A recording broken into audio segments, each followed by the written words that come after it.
Pokemon just like announced something, didn't they? Of like NFT badges or something like that on Sui chain of all chains. I think it was interpreted as NFT badges without them saying it. Even, oh, okay. Because they partnered with a project. I forget that project's name, but they partnered with a project, and that project had a lot of association with Web3. See, yeah, I remember like a post from like several months ago where somebody found their monsters.com listings or whatever for like jobs, and they were looking for blockchain engineers at one point.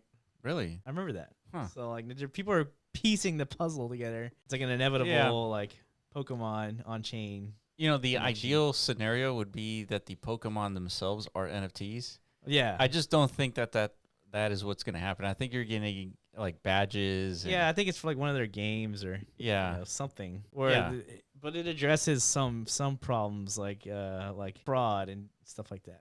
You know, people can create like digital copycats of a certain product. Well, and they were referring to Pokemon. Like you just make copies of like Charmander or whatever, and then all of a sudden you have a fleet of Charmanders that could just like, I don't know, wreck the game. Like the actual card of So each card needs like a QR code. Yeah. So in the case of like the digital games, like you could just make copies of them.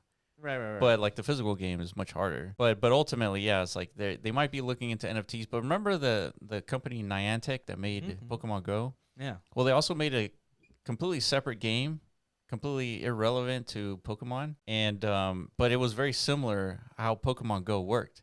But the reason why I bring that up is because whatever project that Nintendo brings in for like Pokemon specifically, and that project is associated with Web3, doesn't mean that Web3 is going to be brought into Pokemon.